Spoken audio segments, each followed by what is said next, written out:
want to welcome to the show to start up this conversation, Michel Mulipola, otherwise known as Bloody Samoan. Michel, thank you so much for joining us tonight. Welcome. Yeah, thank you. Yeah, Malo Lisway4. Thank you very much for having me. You were talking about that person in Waikato that's Yep. supposedly a lawyer. Yeah, I've been mocking the shit out of that guy on socials, and in the sense I have named him. I didn't put up any of his personal info as well as where he works, but that's already out there. Yeah. Before I I, made I a don't. video, I don't have a problem with yeah. people in general doing that sort of thing, but I guess what I do sometimes is the more serious version of doxing we say shouldn't happen. So I just typically happy to look at his picture, look at his imagery. One of the ironies, and I won't show it, is that if he is a lawyer, I had the law firm up on my thing. They specialize in something like relationship building or something, which I thought was quite ironic. Once we show you the video, that's one of, if that is his firm, one of the specialties in there as well. So, yeah, it's So no, shocking. I've been having a lot of fun mocking the shit out of that guy, especially with his dribbling. And this isn't the first time. Yeah, Apparently, there's the video of him in 2023 in the same shirt, which I've yeah. been dubbing his Caucasity shirt. um, um, was it kind of harassing an environmental climate protester in Palmerston North. So yeah, interesting. But yeah, no, again, like I just thought it was real funny when you just mentioned that. Like, oh, I'm one of those guys. But you know, it's a pleasure to be here on another male podcast. Yeah, there's not enough of them. We need a few more. Yeah, yet another male podcast. But yeah, no, I appreciate it. Thank you very much. I do. Thanks for coming on. For people who don't know, I didn't meet you at Waitangi, but I saw you at Waitangi on a panel, I think with Chloe and some others, sort of non-Māori allies of Māoridom. Is that fair? Yeah, it was like a tangata tiriti, Yeah. tangata moana kind of, ally, accomplice, I guess, panel. And I was really honored to be there, but it still felt really weird to be kind of offered that spot. And so like, you know, as I said in the panel, I was very close to like swapping out with my Māori Tongan friend who's who's whenua and Roto Kakahi is currently going through a lot of crap and shit, you know, literal shit with the switch pipe. And I was like, that should be talked about here at Waitangi. Like, so, but no, I was very honored to be asked, and I was very honored to be on that panel, and kind of, it was quite a big panel and a lot of heavy hitters too, like, you know, Jane Kelsey. I was like, oh, you know, so it was just, but no, I'm glad that you enjoyed that panel too. I don't know, I just do my thing, so that's kind of what I was doing on that panel. Well, when you say you do your thing, I mean, they talk about diversifying one's portfolio. There mustn't be anyone in New Zealand who has sort of the same diversification as you do. If people want to find out more about you, what have we got? Wrestling. Why don't you tell? Oh, here we go. Comics, artwork, wrestling, headlocked, and events. You sort of do it all. Do you want to tell us a bit about you, a bit about the moniker, you know, Bloody Samoan, and who you are and what you're about? Yeah, so for those who know me as a agent provocateur on social media, outside of that, I'm a professional comic book artist and illustrator, animator, professional wrestler, you know, spoken word poet, writer, you know, done some work in film, looking to write and direct my first short film and stuff like that. So I'm an artist. I'm a storyteller first and foremost, and I've been able to work for illustrate comics for the WWE, World Wrestling Entertainment. I've done some trading cards for Marvel. I've illustrated a whole series of kids books, as well as a whole bunch of New Zealand school journals. So every school in the country has my artwork. And I worked as a story artist on Moana 2 for Disney Animation. But then as a wrestler, I've been New Zealand heavyweight champion. I've been New Zealand tag team champion multiple times. So yeah, it's just kind of interesting. And like the moniker of Bloody Samoan came about because when you have a non-Palangi name, it's very hard and very easy for ignorant people to try and spell. And it's also very easy for them to just not even bother. So I was thinking about like what kind of term, what kind of brand could I have that would really stick in people's minds? And when I was a kid, Bloody Samoan was a term I heard a lot as a kid, and it always had negative connotations. And so I realized that kind of embracing it as kind of my brand as an artist, as a storyteller, meant that I can reclaim that power and turn that negative into a positive. And so now when people are talking about Bloody Samoan, more often than not, they're talking about me and my work rather than using it as an insult. So that's kind of where the Bloody Samoan thing came about. And I'm very proud to be Samoan. You know, I'm born and raised here in Aotearoa, but you know, you look at me, New Zealander is not the first thing that people come to that comes to people's minds when they see me. And so I was just like, yeah, you know, I'm proud to be Samoan. I look Samoan, you know, so I'm gonna embrace that. And funny enough, through my career, I've been able to create a successful career on my own terms, on my own esteem, with obviously my family and friends. I've never really been one to be supported by the larger art organizations and networks here in Aotearoa. I've kind of had to do it my own way, and I traverse a path that not many people, particularly Samoans and Tangata Moana, travel. And so I had to make it up as I go, and that has very much afforded me autonomy. I'm not shackled by the chains of Create New Zealand and funding organizations, and so you know I've always been very vocal about the funding system, and whatnot for CNZ and all of this other stuff, because I exist outside of that, and that kind of translated into kind of, I guess, advocating for artists' rights. You know, it was very much, just kind of a great transition into kind of advocating for rights in general for anyone and everyone that hasn't had, I guess, the freedom to do things like I have in the way I've had them. It's funny when you step outside that world by choice, and then others are kind of forced into that world. Like I know within the broadcasting realm, unless you're sort of an official, associated with an official mainstream New Zealand on air and that kind of stuff won't touch you. So some people are forced out to be out there, but then when they're out there, the freedoms and stuff with come with that. Like I get what you're saying from a different perspective, sort of thing. It's like, do what you want when you want, your own boss. You rise and fall off your own merits rather than sort of what, for want of a better word, the contract that you've got to fulfill certain criteria. It's cool. I mean, that's not to diss anyway, by the way, who uses NZ on air money. It's a valuable tool for the right people. But no, I feel you. It's cool. Having also, I was interested to hear you say kind of reclaiming the word, because being a young lad who went to St. Peter's College in central Auckland and then spent a lot of time in Mangere and around that area, when I heard it as a child, it was probably the negative as well, which is why I was interested about it. So yeah. So you're with me today. We connected, and we're talking a bit about Destiny Church and what's happening with them at the moment. I guess, and technically, we probably have to be careful about what is alleged and what is not, because it's before the courts. But you wrote to me. I'll read it out to make sure that I get it exactly right, and then I want you to dive down deep into it. You said you went about creating real consequences for the attackers via social media, which led into arrests and the court cases.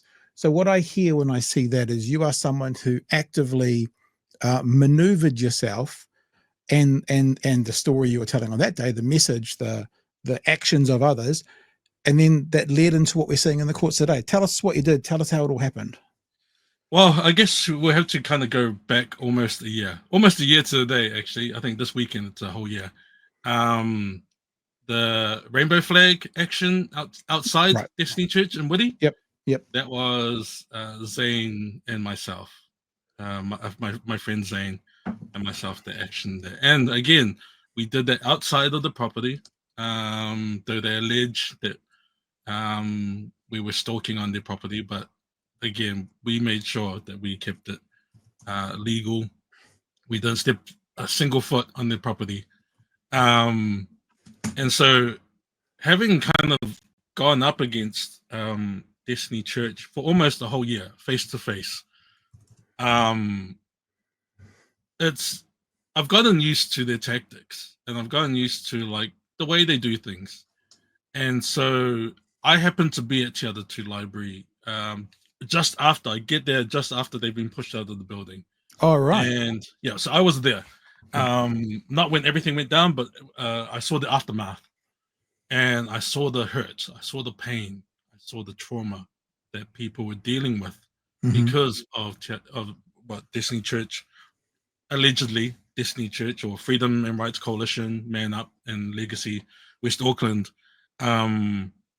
did, in terrorizing the community of Te Atatu. Not just the rainbow community, but it was like kids, library staff, all that, families, young people. So I saw that and I was just like, okay, in the time that I've been going up against you guys, this is the first time you've crossed that line. Right. And so for me, I was like, the gloves are off. I was just like, the gloves are off, motherfucker.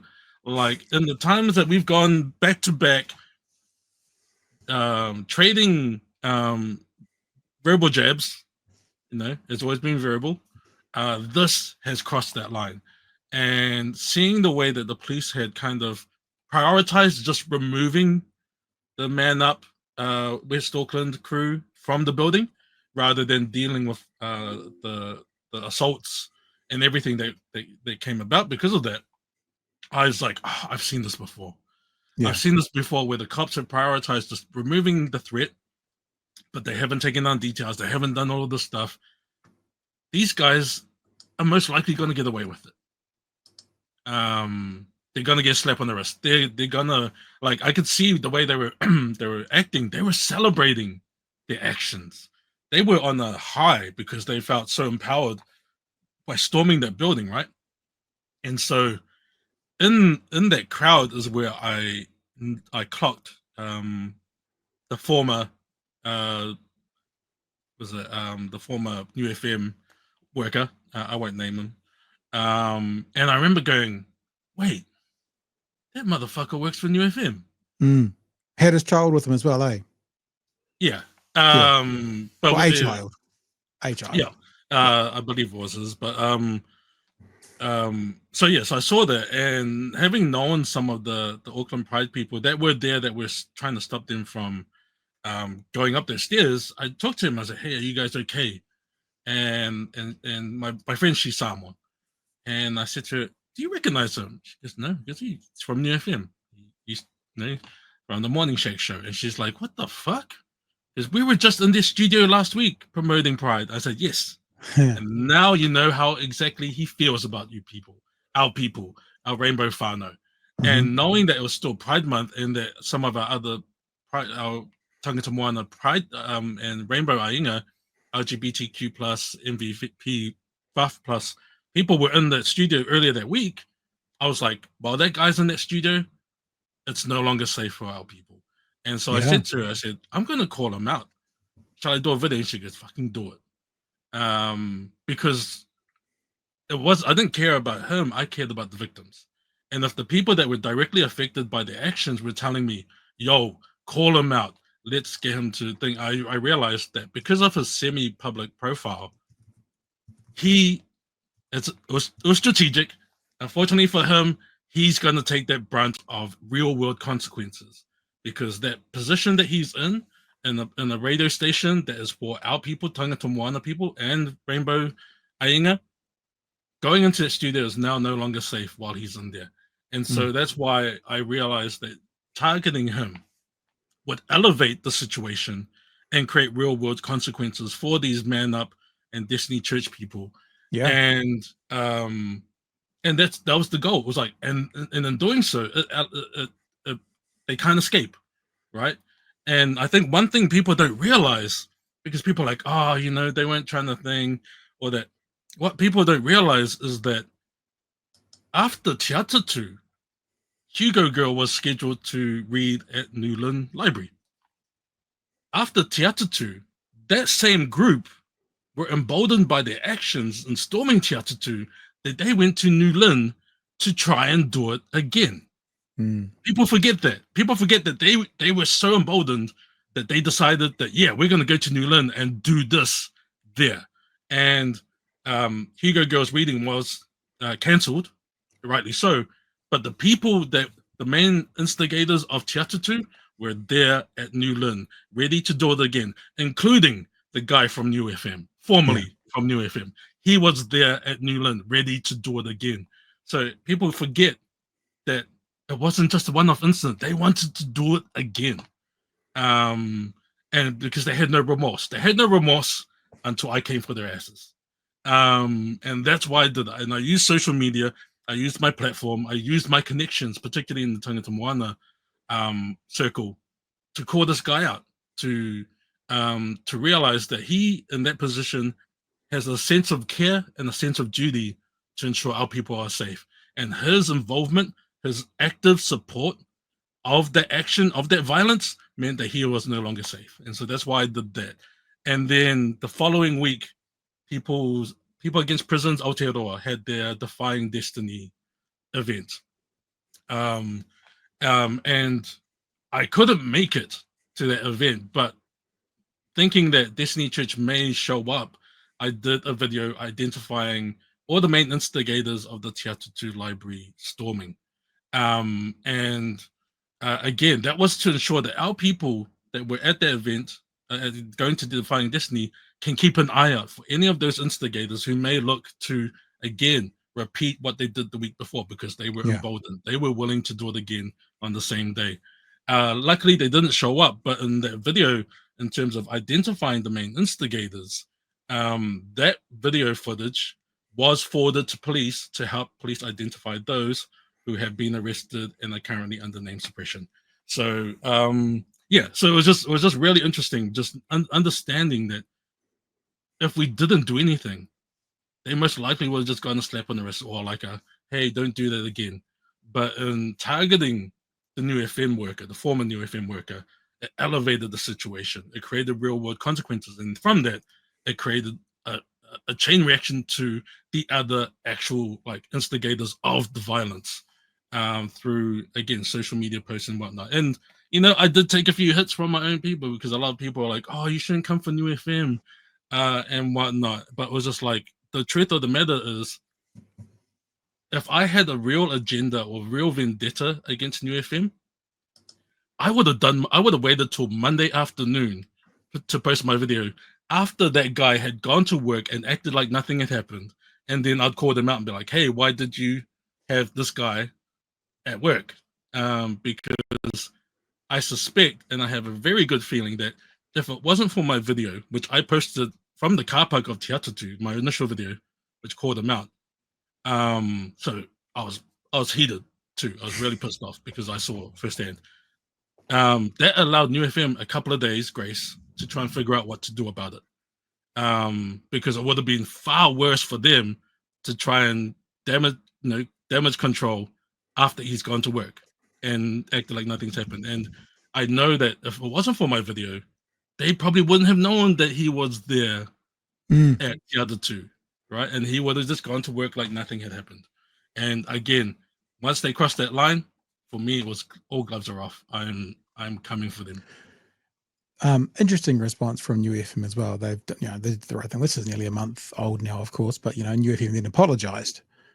So one could say that with your encouragement, you helped them to see clearly. So then they could also do the right thing, which was to apologize on behalf of one of their workers as well. I'm trying to think about, we've been talking, completely different conversation, but last week we were talking to Dr. Gary Pienda around what we need to do at the moment and how we need to function within pushing back sort of thing. What do you think the average Joe needs to do when it comes to groups like Destiny or other groups that are making part of our vulnerable communities unsafe? What should we be doing as a people to try and A, help those vulnerable communities, but B, call out those groups that are doing these things against them? Yeah, it's really hard because a lot of the people that are doing these actions are doing them at the behest of their leader Mm-hmm. or leaders, like Brian Tamaki, or like Tala Leaso Maivao, who is the leader of the Man Up West Auckland chapter, right? So a lot of the people are our vulnerable. A lot of them are our marginalized. And there's always a sense of pity when I go up against them because I can see how their search for something meaningful has been warped, has been exploited by Destiny Church, Yep. and weaponized in a way that it isn't healed, it is just instead directed towards their perceived enemies. And there's the calls for like removing the charitable status of Man Up and Destiny Church and all of that stuff, which I think A is good, but B, we need to also ensure that there are processes in place for if there is a charitable status to be removed from Destiny Church, that there are processes in place that also help those who are gonna feel the lack of that charitable stuff, because a lot of churches, they do work for communities and whatnot, um, and so for me, that's the other side. Is like, yeah, we can call for this, but we also got to make sure that people are also looked after, if that charitable status is removed from Destiny Church. So yeah, it's really hard. Like the foot soldiers, I guess, is always the public facing thing. Like Brian Tamaki only shows up in person if it's gonna look good for socials. He does it for clout. He's a clout chaser, right? Or cloud chaser, I guess. When it comes to religion, but no. But oftentimes it's his grunts, it's his foot soldiers, um, and for me, it's they having gone up against him. They have a script. There's, they only stick to their talking points, and they always have one person designated as the speaker. Everyone else is like, again, a lemming. Yeah, it's a very weird dynamic because you see one person speaking and everyone's just kind of standing there like doing what they're told. They're following orders. And then on our side, we're chanting in unison, we're singing in unison. There's a synergy that comes with a shared Mm. collective cause, right? And so I found it really interesting that it was easy for us to drown them out because they only have one person speaking at a time, because that's the hierarchy Yeah. of power within their cult, within their church, within their belief system, right? So yeah, in terms of going up against them, like um it's been very interesting. If you could get them off script, like that's a win. That's when you know that you're you're chipping away at their armor in a sense, and you're making them forget forget their script. I've experienced that today. Not doing this part of the story yet, but I had some interactions with Juliet Moses on Twitter, who, for people who don't know, is the spokesperson for Jewish Foundation for something, Zionist group, right? And by about 3 tweets in, I just kept asking her, do you denounce the war crimes of Israel? And she was like, I denounce all war crimes no matter who commits it. No. Do you first agree that right now Israel is committing war crimes? Is Israel committing war crimes now in this conflict? And do you denounce them? She's run away off her talking points. She's run away. She's made some kind of pithy argument about, I've got a job to do, you don't even have a job, and blah blah blah. Yeah. But the thing is, do you agree that war crimes are happening right now? That's not part of the narrative for her to answer, for her group to answer. And got them off the talking points, and they're gone. She's gone. Yeah. So No, I've seen that today. Yeah, like it's funny too because people that know me through social media, like they're like, oh, is this guy like that in real life? I'm like, unfortunately, I am. What you see is what you get. And so in my in-person interactions with Disney Church, I am roasting the shit out of them. And some of them have gone viral. Because at the museum, when the little group of 5, I can name them all too if you want, but I was like, I know who these guys are, but and it's really funny too. Again, in my research and finding out who these people are, when they rock up and you say their name, you see them drop their nuts just a little bit. I'm like, that's right, welcome to my wheelhouse. But they were like just saying the same old talking points. I remember the main person was Carl Mokaraka, who was if you don't know him, he was the Vision Party candidate for somewhere, but he's known as the fence climbing guy that interrupted Luxon over the back fence. Yep, gotcha. That's Carl Mokaraka. And he's one of the main kind of Destiny Church Auckland guys. So he was kind of heading the counter protest. It's like, again, 5 of them at the Auckland Museum when our Palestinian whānau here in Tāmaki we're wanting to celebrate at least the news of the ceasefire. Yeah. Right? It's like, hey, there's some relief, right? Obviously, it's not perfect, but at some sense already. So they wanted to celebrate that at the museum. So we showed up to the museum. This cadre of 5 Destiny Church man-up people show up. Carl Mokaraka being the leader. He just kept saying the same old things. And it's really interesting, too, because despite the large kind of Maori membership of Destiny Church, they will never say Aotearoa. Right? They always refer to New Zealand. And I remember Carl saying that we are grateful to the colonizers for bringing Christianity to us. I mean, you're such a Polynesian. And I remember just going back and forth because he was bringing up the Maori battalion.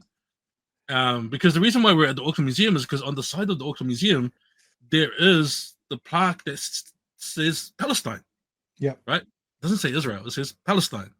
And, New Zealand's history in Palestine isn't great. Sarafin massacre. But Google it. But it says Palestine, which is why we're there. So he was bringing up the Māori battalion, and I was just like, fighting for this country, fighting for the flag, all this stuff. And I'm like, oh, you mean the same Māori battalion that fought for this country, fought for this flag, then came home and were treated like shit by that same government? And I just kept thinking with that, right? And it got to a point where he goes, brother, what you're saying is pono. We are the native people of Aotearoa. I went, wait, did you just say Aotearoa? You just said Aotearoa. And people are like, it's like, so it was just really funny just to kind of get him there. And he kept trying to sing the national anthem. And when one of his lackeys, who is often at Auckland Palestine events trying to counter protest, but does a horrible job of it, I'm like his worst nightmare. When he went to speak on his megaphone, it wouldn't work, so I think it ran out of battery. And I was just like, bro, like, what's wrong, and when you have pity for these people, like, you kind of, you feel sorry for them. And I was like, I feel sorry for you, bro. And so I decided to sing a song, and I was like, what's a sad song that we can all sing? And then I realized the meow meow song. Meow meow meow meow. Meow meow meow meow meow. So I started singing that because I was like, everyone can sing it. You don't have to know the lyrics. Everyone knows it from the social. And then next thing you know, we're all singing it at them, drowning them out with meows. And like some of the cops are laughing. And even a couple of the Disney Church people were laughing when I started it. Real life. And that went viral. Yeah. And now it's become an actual tactic to kind of drown them out, because when you have authoritarian figures like that, fascist figures like that, which are about instilling the authority upon other people, right? Mm-hmm. If you can undermine them with comedy, they fucking hate that shit. Yeah. 100%. And so that's my job in the front line, is like, I am going to mock you. I'm going to make fun of you. I am going to make sure that you are humiliated because you fucking hate that. It totally undermines your authority, or the perceived authority you have in your head. And so that's where I've kind of found my niche, is that like, yeah, I do these videos, but then I also do these scathing, mocks and roasting that really kind of cuts at the heart of what they're trying to establish with the authority. Hey, two more things. Kiwi Bird wants to know where they can get the T-shirt from that you're wearing. Where can we get the T-shirt from? Yes, this T-shirt. I'm not too sure if you saw it, but Kirsty Murfitt from Tauranga, failed politician. Little Miss Murfitt shared it on her Facebook, trying to talk shit about like my designs, and it ended up kind of resulting in more T-shirt sales. So in terms of my, and this one was one of the T-shirts that she had an issue with my Die Cook, my Captain Cook one, and also my Coca Colonizers one, as well as this T-shirt. And lots of triggered white people were like, "It's racist," blah blah blah. In fact, I actually got an email from one of her supporters that told me to hang myself, and called me an N-word and stuff. So yeah, and the dumbass posted it from his personal account, so it had his name and everything. And so where's the merch on? Is it on your website? It's not on my website. It is on my socials. So like at Bloody Samoan on Instagram, you'll find links and bios, as well as on my TikTok. We'll come back to it. So Bloody Samoan on Instagram. You'll find a link in bio to my T-shirts, including this one. There's a hoodie as well. And even like on Kirsty's post, Kane Warren, the head of Man Up New Zealand, commented going, "Boost our sales, Man Up New Zealand."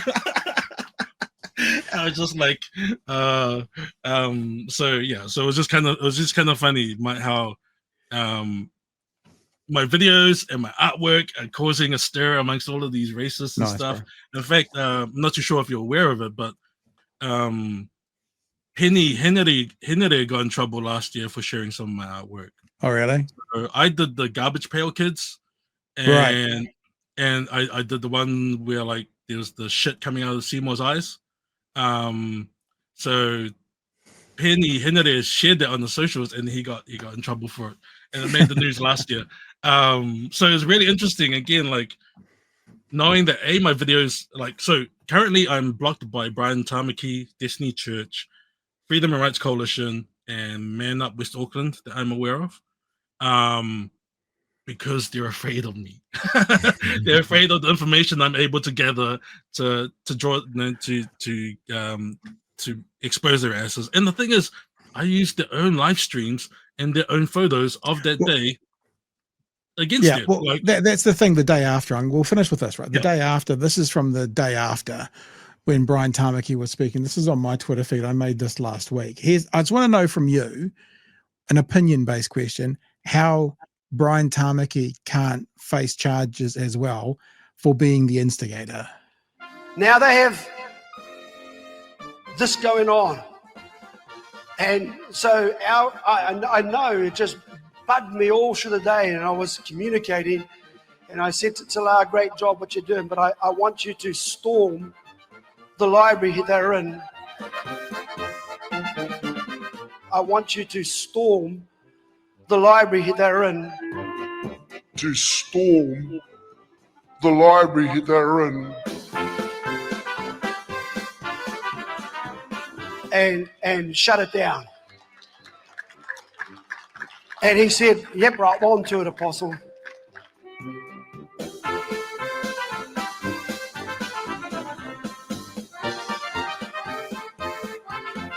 At a word or a phone call, I can guarantee immediate response. Well, a couple of times I didn't answer, but so immediate response and obedience to a leader. There you go. Obedience to a leader. So I don't know. I've been trying to figure it out to find a lawyer to come and commentate, but I don't know the legal definition of incitement. But if that's not it, I don't know what else it could be.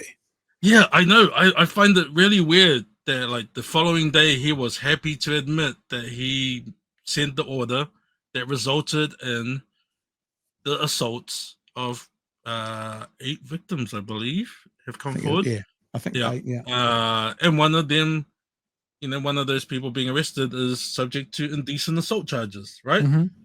And if you look at the live stream footage, you see the point when they get the call, when Tala gets the call, because they all congregate in the public space outside the library, and because you hear them go, "Come in, come in, come in."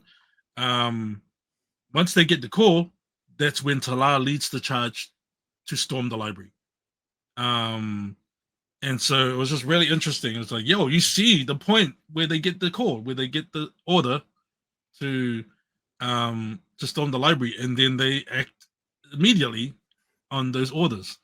The orders that came as admitted by Brian Tamaki himself. So yeah, I have no idea why he isn't being charged with the incitement. and that's still there. I just had a look now while we were talking. There's the live stream there. It's still up. That's the thing. Still there. That's the one there, 16th of the 2nd. That's got all of it in there. Got them celebrating what they did, admitting to what they did, him saying he basically commanded it. It's all still there. It's all still up. Yeah. And the live streams for the assault and everything is still up there on the Mana News Live Facebook page. I think the only live stream they pulled down later on that day, or maybe a couple of days later, was their own, where it was right up in there as they were assaulting people. Right. I think there was only one video they pulled, but yeah, everything else is still there. So yeah, I have no idea why he hasn't been charged with the incitement, because it's like, maybe that's the next round of social media interference, Michel. Yeah, well, I did put it out there, and I know it had been reported on because I know the media is watching my socials for what's the thing that needs to be reported on, and obviously because it's on social media, they have no they don't need to contact me to publish like the stuff. That would be nice. It would be courteous to kind of be like, hey, we're going to use this for a story. But no, I've seen them quote him and show clips of him saying that. But again, nothing's happening. Like, what the fuck? All right. Hey, dude, thank you so much for coming on with us tonight. Anytime you want a place to come and rant, feel free. Would love to have you again. And everyone in the chat is basically in one voice saying thank you for what you did and thank you for what you're doing, especially exposing these dangerous groups attacking our vulnerable people. Oh, no, it's funny because I keep telling people I'm just doing my thing, really, and that's all you can really ask of people is do what you can with what you got. And I'm very lucky that what I've got is this massive range of skills that I can utilize to attack an enemy like a fe'e, like an octopus, with many multitudes of angles and approaches and whatnot. But like, again, everyone back home, do what you can with what you got. Just do something. So. And to find out more and follow Michel, it's www.bloodysamoan.com, and the Instagram links are all up there if you want to go look for some of that merch and stuff as well. Dude, thanks for joining us tonight. All good. Thank you very much. And we'll talk to you soon, eh? All the best. Gotcha.